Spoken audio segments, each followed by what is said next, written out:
Subhanallah. Subhanallah, alhamdulillah, Allahu akbar. A'udzu billahi minasyaitonir rajim. Bismillahirrahmanirrahim.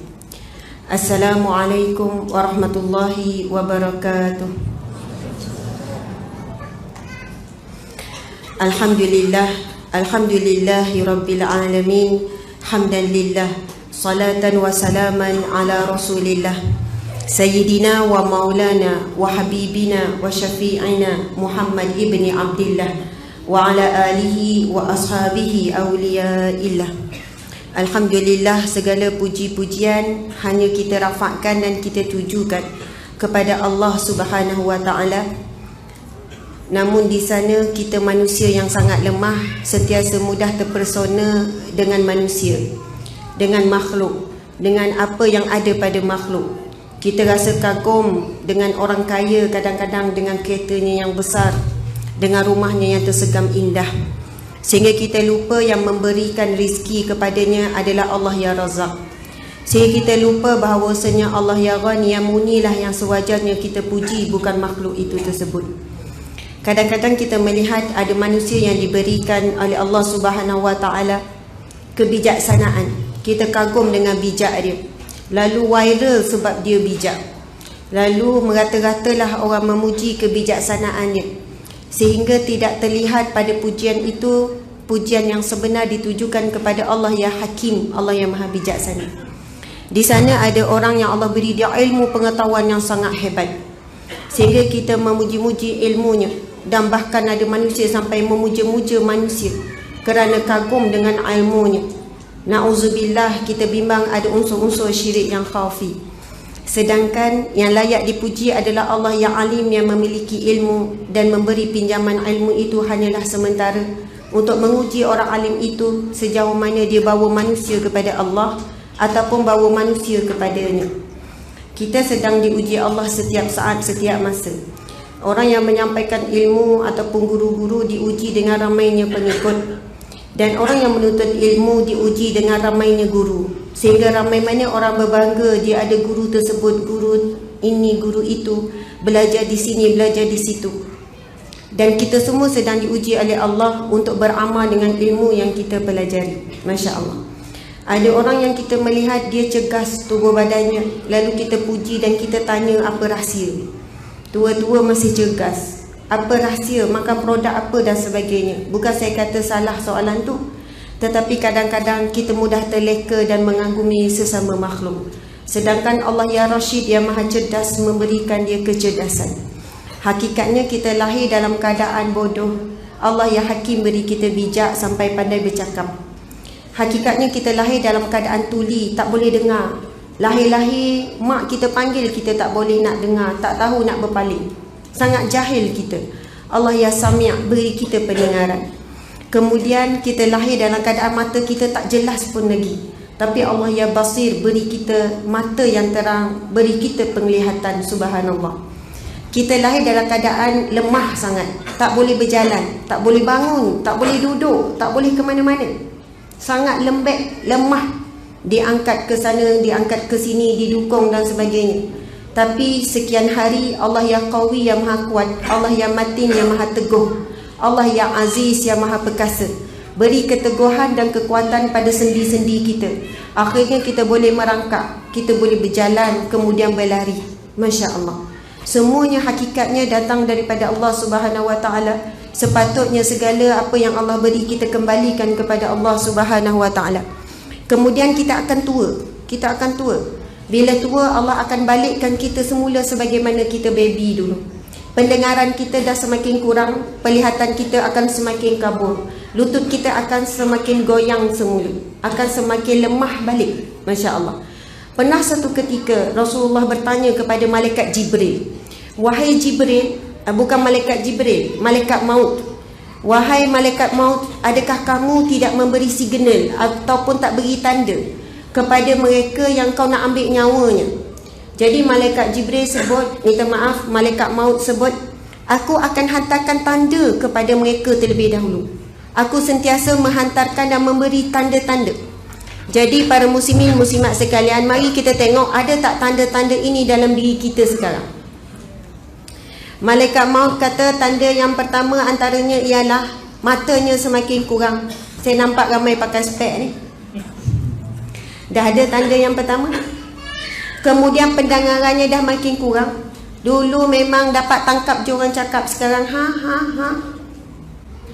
percakapannya dah kurang lancar.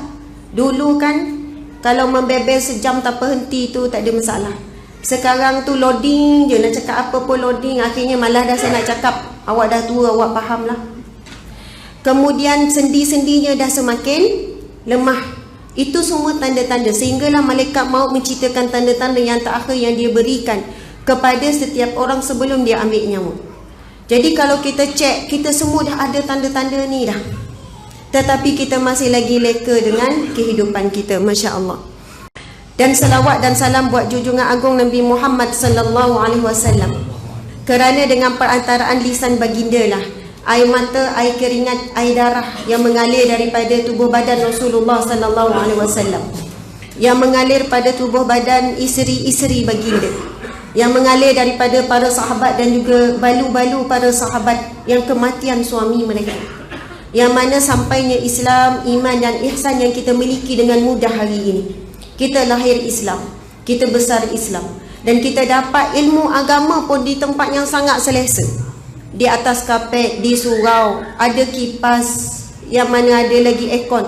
Itu pun kadang kita komplain, aircon ni macam tak cukup je, macam tak sejuk. Mungkin ada orang komplain lah, rasa panas sikit sebab ramai orang kan. Wallahu alam.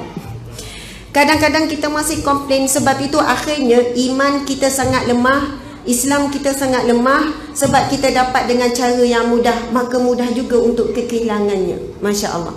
Sebab itu Nabi Muhammad sallallahu alaihi wasallam mengingatkan, akhir zaman umatku, pagi-pagi dia beriman, tengah hari dia kufur, petang dia beriman, malam dia kufur. Kita lah tu, kadang-kadang kita kuat iman kita, lalu kita kuat hadapi ujian Allah.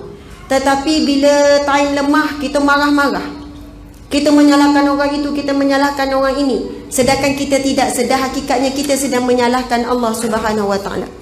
Ada seorang ulama yang besar, ada seorang kawan dia datang nak mengadu masalah dalam kitab 50 wasiat Rasulullah. Saya tak ingat nama ulama ni, tapi ulama yang masyhur lah. Datang seorang sahabat nak bercerita masalah. Ini tajuk kita sebenarnya, deritamu, bahagiaku. Betul kan? Bahagiamu, deritaku. Bahagiamu, deritaku. Tapi yang bestnya, deritamu, bahagiaku. Seronok tengok orang menderita, ke lebih seronok kita menderita asalkan orang bahagia? Kalau ikut hati, mana yang seronok? Kita lah yang bahagia. Lepas tu kita buat-buat sedih lah tengok orang menderita. Tapi susah kita nak capai kedudukan biarlah kita yang menderita asalkan dia bahagia. Dan ada seorang manusia yang menempati kedudukan ini secara sempurna, iaitu Rasulullah sallallahu alaihi wasallam. Rasul sanggup dia hidupnya menderita, hidupnya dalam keadaan miskin, sebab Rasul sangat takut ujian umat akhir zaman adalah dengan kekayaan. Bukannya Nabi bimbang kita diuji dengan miskin, sebab pernah Nabi bersabda di hadapan para sahabat sekalian, Nabi kata akan suatu saat nanti kamu sekian-sekian, kehidupan umat Islam akan sekian-sekian, hidup mewah, hidup senang. Kemudian sahabat berkata, ya Rasulullah, kalau begitu nanti keadaan kami mesti lebih baik daripada sekarang. Sebab kami tak perlu fikir lagi pasal nak cari rezeki, kami akan lebih fokus kepada apa? Ibadah, ibadah, ibadah. Sebab ketika itu umat Islam dah semakin mudah, semakin senang hidupnya. Lalu Nabi kata tidak, tidak. Bahkan keadaan kamu hari ini lebih baik daripada keadaan tersebut. Sebab ramai mana orang akan leka dengan ujian senang berbanding ujian susah. Allahu Akbar. Tadi ulama tu ada seorang sahabat nak datang cerita masalah pada dia. Kemudian sebelum orang tu cerita, dia cakap dulu, dia kata, berhati-hati dengan apa yang kamu ingin ceritakan padaku, kerana aku sedikit pun tak pernah bagi manfaat kepadamu, sebab aku ni manusia biasa.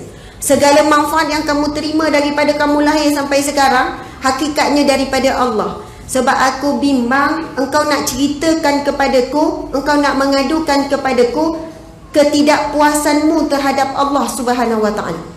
Kadang-kadang memang kita datang nak mengadu, nak cerita pada orang yang kita tak puas hati pasal suami kita, tak puas hati pasal jiran kita, pasal bos di pejabat, pasal anak kita. Tapi kita tak sedar sebenarnya yang kita keluhkan bukan manusia, tapi kita keluhkan ujian Allah. Namun hakikatnya kita mengeluhkan Allah kerana menghantar ujian itu melalui perantaraan manusia sekeliling. Sebab itu kalau kita sedar hakikat bahawa di mana-mana ujian itu datang, kita akan berlapang dada sebab yang beri nikmat dan juga ujian adalah daripada Allah yang sama, daripada Tuhan yang sama. Kenapa kita memilih-milih untuk hanya menerima nikmat, sedangkan Allah sebut dalam Al-Quran, a'udzubillahi minasyaitanirrajim, wa asa an takrahu syai'an wa huwa khairul lakum wa asa an tuhibbu syai'an wa huwa syarrul lakum wallahu ya'lamu wa antum la ta'lamun. Boleh jadi apa yang kamu tak suka, kamu benci, kamu sedih, kamu rasa sempit itu, Allah kata ia sangat baik bagi kamu. Bertahanlah, sabarlah, bersekebaiklah dengan Allah. Dan boleh jadi apa yang kamu seronok, suka, sampai viral dalam FB, sampai kamu duk heboh sangat-sangat, yang kamu nak sangat itu, akhirnya kamu dapat ia buruk bagi kamu. Wallahu ya'lamu wa antum la ta'lamun. Boleh jadi kamu tidak tahu, Allah lah yang maha mengetahui. Subhanallah.